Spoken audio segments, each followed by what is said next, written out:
Okay, today we're making smoked meatloaf. We're doing it on the Komado Joe on Backdraft Barbecue.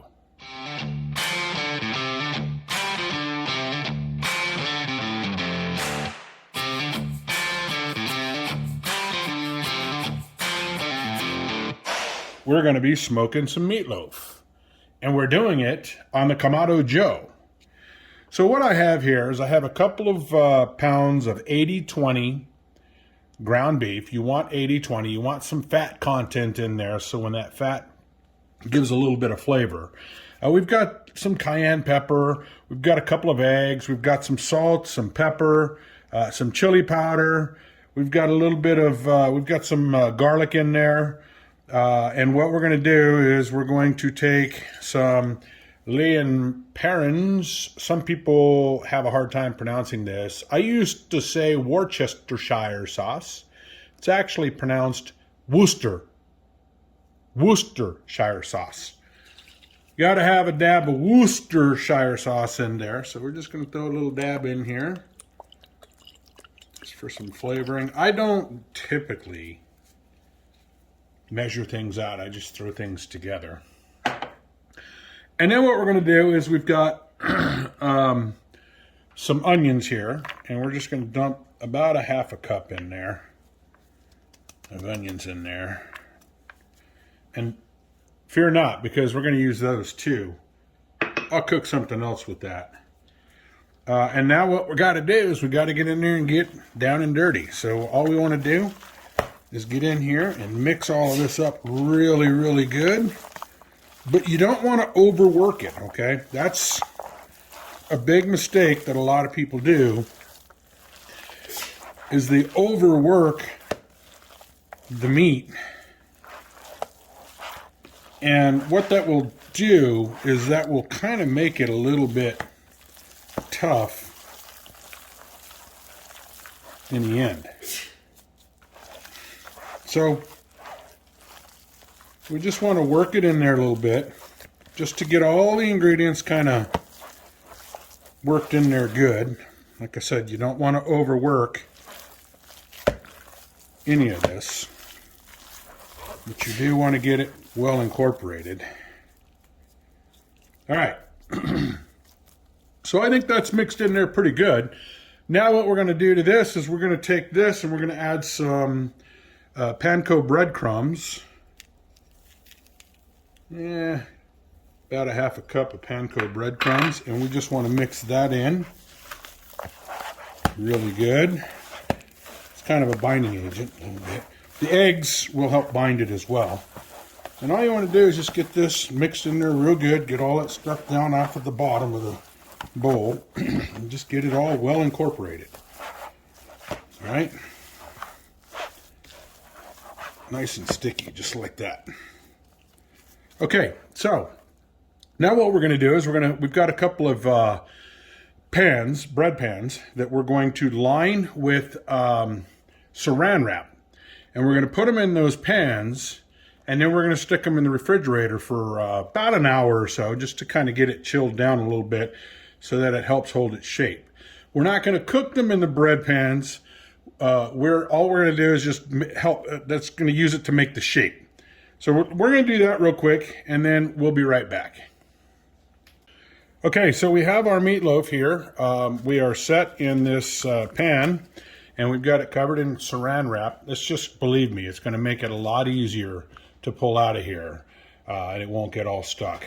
So we're going to stick this in the refrigerator, and we're going to leave it in there for, I don't know, about an hour or so. All we want to do is just get it cooled down a little bit, nice and cool. And then we're gonna go out and fire up the Komado Joe, and then we will come back and get this and go put it on the Joe. So stick around. Okay, so we've got our Komado Joe about up to temperature. This has been in the fridge for about an hour. What I'm going to do is I've got some Cosmos Q here, and I'm going to put some Dirty Bird on here. And the good thing about Dirty Bird is it's good on beef and pork and poultry. It's good on quite a bit of stuff. So here's what I'm going to do. I'm just going to undo this. Going to unfold it. Just like that. Now, we're going to cook it directly on a rack here. But before we do, what we're going to do here, got to be careful, because if you're not careful using, doing this will fall apart. So we're just going to put some rub on here, some of this Dirty Bird. Don't be afraid to put a nice little coat of it on there. All right. Then all we're going to do is we're going to take and turn this over right here, just like that. And it dumped right out. Set this aside for cleaning. And then we just peel this off. Okay. Now we'll coat this with a little more Dirty Bird on this here side. Now, like I said, don't be afraid. Some guys even use a binding agent, which you can do. It's up to you. Like some guys will rub it with mustard. We don't want this moving around a lot, because as it heats up, it will fall apart. All right, so now we're going to take this and we're going to go out to the Komado Joe. Okay, so we got our Komado Joe up to temp. We want this to be around 275-ish. It doesn't have to be exactly on. Hamburger's a little more forgiving than some of the other meats, but about 275. And we're going to go ahead and open this guy up. And we're going to set this whole thing right on there, just like that. We have a foil-lined pan underneath, kind of to catch any of the fat drippings, and we want it to be up off of that so we get some air to go underneath, some smoke to go underneath. So we're going to close this down, and we're going to let this bad boy cook probably a couple hours, few hours. We want to get about 165 internal, somewhere around there. So we're just going to let it cook. All right, so we've been on just about an hour. I just want to temp this thing, take a look at it, see how she's looking. We want to get it to about 160. Oh man, the thing's looking amazing. We're right at about 122, so we're getting there. 114, 115. 131. We're looking for about 160, so we're going to close this down and let her go some more.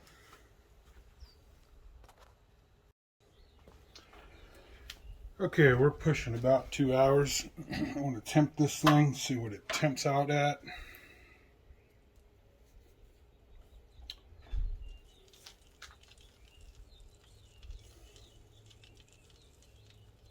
About 155. Good. Now, what we're going to do is take a little bit of barbecue sauce.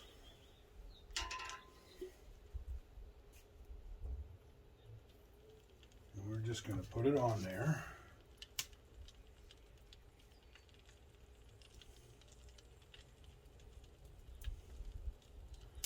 And get like a glaze. And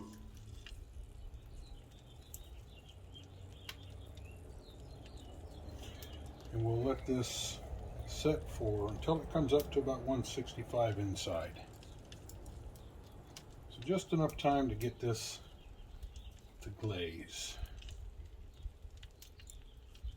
All right.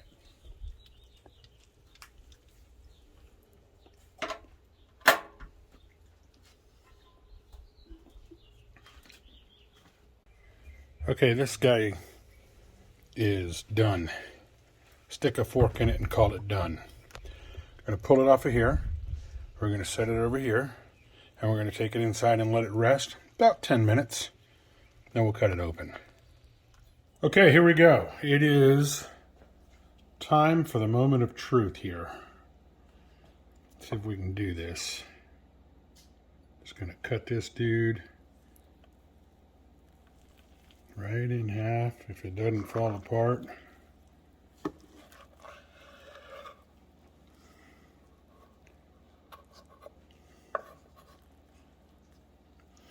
And there you have meatloaf. Smoked meatloaf.